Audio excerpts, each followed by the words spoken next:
Halo, selamat siang Bapak Ibu sekalian. Senang sekali pada hari ini kita bisa jalan-jalan bareng nih, menyusuri indahnya Kota Bandung.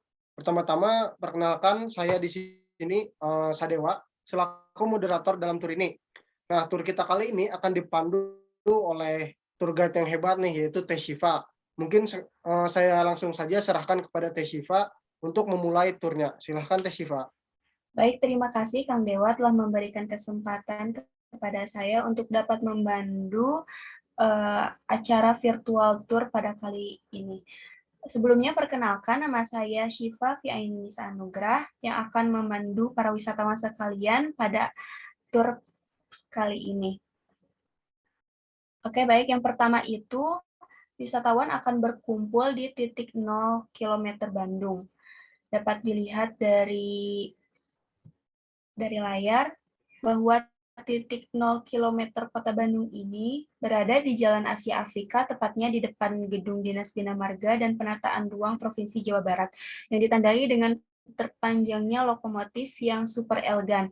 Tugu di titik 0 km ini tidak terlepas dari sejarah berdirinya Kota Bandung yang ditetapkan pada tanggal 25 September 1810. Namun Tugu ini baru diresmikan pada 2004 lalu oleh Gubernur Jawa Barat yaitu Dani Setiawan. Pada saat ini, Tugu titik 0 km sudah dipercantik dengan tambahan patung dengan tokoh 4 penting. Bisa diperdekat, Kang? Oke, di antaranya itu di sini ada Insinyur Soekarno selaku Bapak Proklamator, H.W. Dendels, seorang politikus Belanda dan juga Gubernur Jenderal Hindia Belanda ke-36 dengan masa periode 1808 hingga 1811. Ketiga yaitu ada Sutarjo Kartohadikusumo sebagai Gubernur Jawa Barat pertama, dan terakhir patung Dada R.A. Wiranata Kusumah II merupakan Bupati Kabupaten Bandung ke-6. Lalu selanjutnya kita akan berjalan ke Hotel Savoy Homan. Hotel Savoy Homan berada di dekat titik 0 km Bandung ini. Nah, bisa dilihat dari layar, bangunannya itu memiliki ciri khas ya. Bangunan cagar budaya Hotel Savoy Homan ini dibangun pada tahun 1820. Hotel ini dibangun dan dimiliki oleh seorang warga negara Jerman yang bernama Adolf Homan. Sebelumnya bernama Savoy Homan ini, sebelumnya itu hotel ini mempunyai nama Hotel Post Road. Gaya bangunan Hotel Post ini kala itu bergaya barok. Pada tahun 1883, gaya bangunan ini diubah menjadi gaya arsitektur Art Nouveau. Pada tahun 1910, hotel yang lama dibongkar lalu dibangun kembali hotel baru dengan gaya arsitektur gotik revival. Pada tahun 1938, bangunan hotel tersebut kembali dibongkar dan diganti dengan hotel baru yang bergaya internasional style modern. Pembangunan gedung baru ini dilakukan setelah mendapatkan persetujuan dari Albert Homan dan F.R.J.A. van Es. Bisa dilihat bahwa Hotel Savoy Homan ini memiliki bentuk arsitektur yang sangat khas. Lanjut lagi ke pikiran rakyat. Nah, di depan Hotel Savoy Homan ini ada kantor harian umum pikiran rakyat. Nah, bisa dilihat bahwa di depannya itu terdapat sebuah mesin cetak koran yang usianya sudah cukup tua. Dalam prasasti di samping mesin itu tertulis mesin pernah dipakai pada tahun 1974 hingga 1986. Mesin tersebut terpasang pada tahun 2011 dan diresmikan oleh Direktur Utama Pikiran Rakyat, yaitu Bapak Joko Hendrarto, yang bertepatan dengan tanggal berdirinya koran, yaitu pada tanggal 24 Maret 2011. Dan mesin setter ini yaitu buatan Inggris, Pikiran Rakyat, menggunakan linotipe model 734728. Mesin linotipe ini menjadi mesin standar untuk koran, majalah, dan poster. Mesin ini juga pernah berjaya pada tahun 1960 hingga tahun 70-an. Nah, bisa dilihat ya di sini di layar. Nah, langsung saja kita maju ke gedung selanjutnya, yaitu gedung OCBC NISP, atau bisa disebut dengan Toserba de Vries. Nah, gedung ini merupakan gedung Toserba pertama di Bandung yang terletak di Jalan Asia Afrika nomor 81 Bandung. Gedung ini berdiri pada tahun 1899 dengan gaya arsitektur Oud Indisch stil atau klasik Indis. Tahun 1909 dan 1920, toko De Vries ini dipugar oleh beliau arsitek Edward Suppiers Hollis. Pada pertengahan tahun 2010, bangunan ini kembali dilakukan pemugaran dengan arsitektur Insinyur David Bambang Sudiono. Pemugaran ini menggunakan konsep rekonstruksi semi-restorasi karena ingin mengembalikan tampilan bangunan pada tahun 1955. Nah, gedung ini hanya boleh mengalami perbaikan tanpa mengubah bentuk aslinya. Gedung ini pun memiliki ciri khas ya. Nah, bisa lanjut ke destinasi selanjutnya, yaitu Museum Konferensi Asia Afrika. Nah, bisa dilihat juga di layar bahwa Museum Konferensi Asia Afrika ini yang terletak masih di Jalan Asia Afrika. Dulunya, Konferensi Asia Afrika ini diselenggarakan di Bandung pada tanggal 18 hingga 24 April 1955, yang merupakan peristiwa sangat bersejarah dalam politik luar negeri Indonesia dan peristiwa besar bagi bangsa Indonesia. Museum Konferensi Asia Afrika ini diresmikan berdirinya oleh Presiden Soeharto pada tanggal 24 April 1980 sebagai puncak peringatan 25 tahun Konferensi Asia Afrika. Museum Konferensi Asia Afrika ini di dalamnya menyimpan sejarah-sejarah pada saat peristiwa Konferensi Asia Afrika itu sendiri. Lanjut ke destinasi selanjutnya, yaitu Gedung Merdeka. Nah, kita berjalan dari Museum Konferensi Asia Afrika ke Gedung Merdeka. Nah, bisa dilihat juga di layar. Gedung Merdeka ini merupakan bangunan tua yang masih terletak di Jalan Asia Afrika nomor 65 Bandung. Bangunan ini yang sekarang dikenal sebagai Gedung Merdeka berjalan seiring dengan rencana perpindahan ibu kota Hindia Belanda dari kota Batavia ke Bandung pada tahun 1920. Untuk mendukung rencana tersebut, maka diwajibkan mendirikan fasilitas-fasilitas umum seperti sekolah, stasiun, kantor pemerintah, bank, pasar, bioskop, dan tempat hiburan, serta infrastruktur kota. Nah, Gedung Merdeka ini dibangun atas prakarsa para pengusaha Belanda, pemilik kebun teh, perwira, pembesar, dan kalangan lainnya yang berasal dari Belanda tentunya. Bangunan ini dibangun pada tahun 1895. Bangunan ini selesai dibangun dan perkumpulan Concordia berpindah tempat di warung De Vries dengan nama Concordia. Nah, bangunan ini dibangun dengan gaya arsitektur modern atau disebut Art Deco pada tahun 1920. Yang fungsionalnya yang lebih menonjolkan struktur. Nah, arsitektur ini bangunannya dirancang oleh C.P. Wolfson Schoemaker. Kegunaan gedung ini berubah menjadi gedung pertemuan atau super club yang paling mewah, lengkap, eksklusif, dan modern di Nusantara. Oke, bisa dilihat bahwa Gedung Merdeka ini sangat sekali ciri khasnya dengan Belanda ya. Oke, lanjut kita berjalan menuju penjara Bancai. Nah,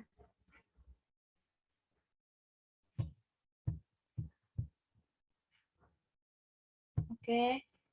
Di sini kita akan menyusuri kota-kota Bandung yang super duper estetik.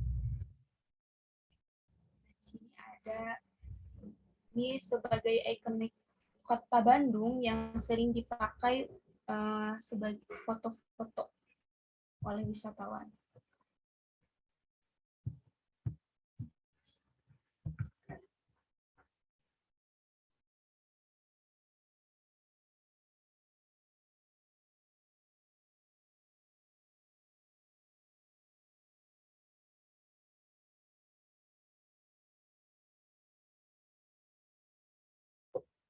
Nah, di sini ada menuju Jalan Bancai yang dulunya merupakan tempat isolasi Insinyur Soekarno.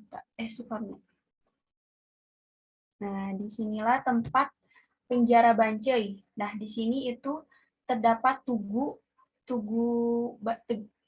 penjara Bancai.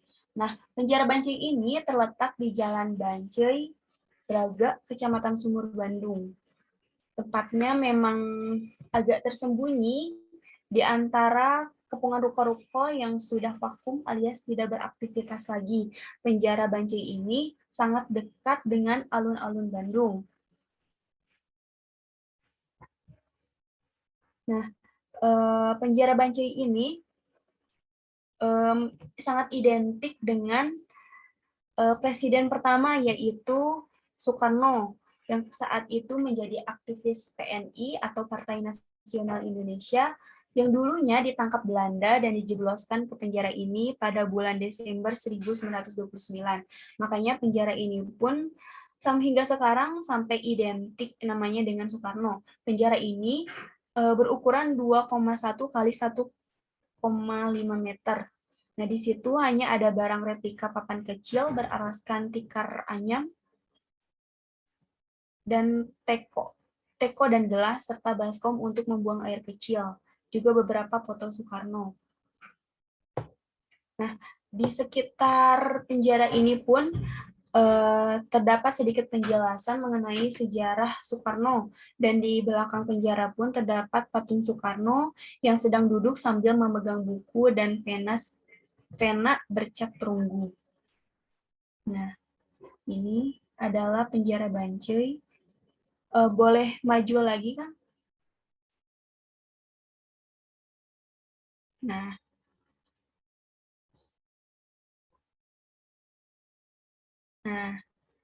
ini kita menuju ke Masjid Al-Intijaz, masjid yang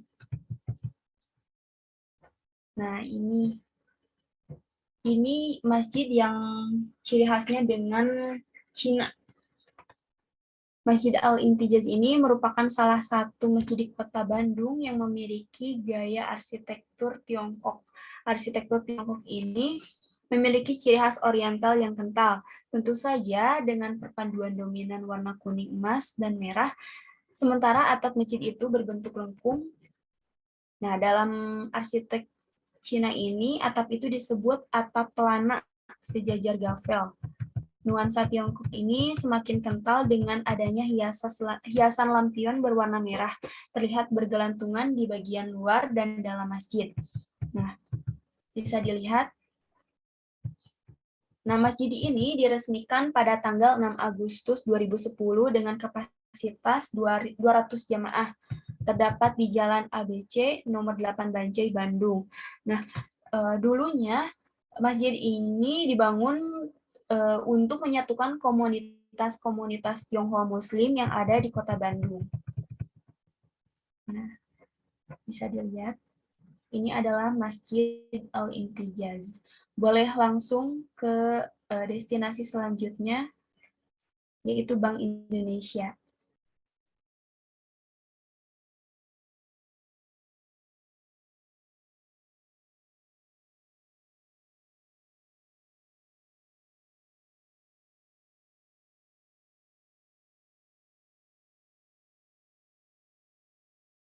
Ketika menuju Bank Indonesia, kita akan melewati Jalan Braga. Nah, jalan ini sebagai salah satu ikonik Kota Bandung yang sering dikunjungi oleh wisatawan karena jalannya itu estetik dan enak untuk dilewati. Banyak sekali pelukis-pelukis yang memajakan lukisannya di sekitar area Jalan Braga. Nah,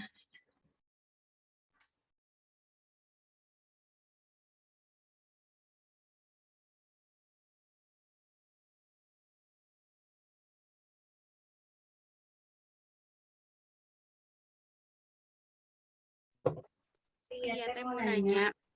boleh, boleh. Kan kita Jalan Braga. Nah, kenapa Jalan Braga ini menggunakan batu andesit gitu? Kenapa gak pakai aspal atau yang lainnya? Jadi kayak menarik aja gitu, kenapa ya? Baik, untuk ini ya, kenapa sih Jalan Braga ini menggunakan jalan ini gitu, nggak menggunakan aspal? Oke, yang pertama itu pada zaman dahulu terdapat pembangunan hotel di sekitar Braga yang menyebabkan lalu lalangnya mobil besar, sehingga penggunaan aspal seringkali rusak kembali yang akhirnya mungkin karena kurangnya tanggung jawab dari pihak hotelnya itu ya, jadi pemerintah itu menyarankan untuk menggunakan batu ini, dan batu ini itu merupakan disebut sebagai batu andesit. Selain itu juga, kenapa sih Jalan Braga itu menggunakan batu andesit ini? Balik lagi ke sebelumnya, yaitu sebagai ciri khas jalan di Kota Bandung itu sendiri. Dan memang batu andesit ini difungsikan sebagai material untuk pembangunan jalan. Seperti itu, Teh. Oke, baik Teh. Terima kasih atas jawabannya. Sama-sama. Lanjut ke BI ya, Bank Indonesia. Nah, kita akan berjalan menuju Bank Indonesia. Tidak jauh di Jalan Braga, Bank Indonesia ini. Nah, ini merupakan Bank Indonesia yang pada awalnya gedung kantor BI ini merupakan kantor cabang DJB atau Djavace Bank ke-15 yang dibangun oleh pemerintah Hindia Belanda sebagai tindakan antisipasi meluasnya dampak Perang Boer pada tahun 1899 hingga 1902 di Afrika Selatan. Perancangnya yaitu Biro Arsitek Hulswit Vermont dan Edward Kuipers. Ini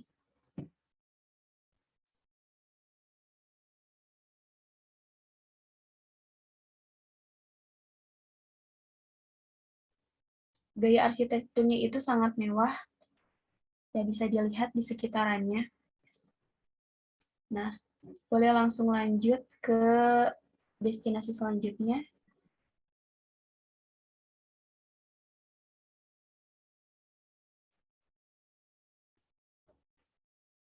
Nah, kita akan menuju Balai Kota.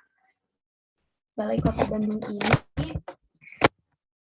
sebelumnya berfungsi sebagai kantor pemerintah. Bisa dilihat di sekitarnya. Dahulunya merupakan sebuah gedung bernama Gedung Kopi Pakwis, bernama gedung ini dibangun sebagai gudang menyimpan hasil bumi dan tempat pengepakan kopi milik Andries Wilde.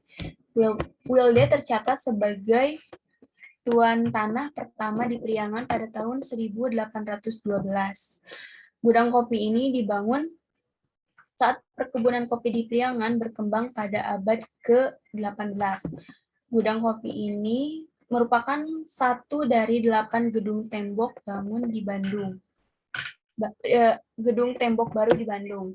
Pada tahun 1927, gudang kopi ini dirobohkan dan dibekas Lahannya berdiri gedung balai kota hingga sekarang dirancang oleh arsitektur Ehe Dero. Mungkin cukup sekian ya pemaparan dari saya. Selanjutnya dikembalikan lagi kepada moderator. Terima kasih. Wassalamualaikum warahmatullahi wabarakatuh. Waalaikumsalam warahmatullahi wabarakatuh. Nah, baik Bapak Ibu sekalian, bagaimana turnya cukup asik kan? Jadi saya kira kita cukupkan saja virtual tour kita kali ini. Semoga banyak hal yang bisa kita pelajari dari virtual tour ini. Misalnya tentang tadi seperti yang dijelaskan Teh Syifa tentang sejarah bangunan yang ada di kawasan Kota Bandung yang tentunya dulunya memiliki peran terhadap adanya Kota Bandung pada masa sekarang. Oke, sekali lagi saya ucapkan terima kasih banyak kepada Bapak Ibu para wisatawan sekalian yang sudah mau memilih tur kami Bandung Avon Tour sebagai pilihan turnya. Saya harap kita semua bisa bertemu lagi di tur-tur kami yang akan datang. Baik, terima kasih.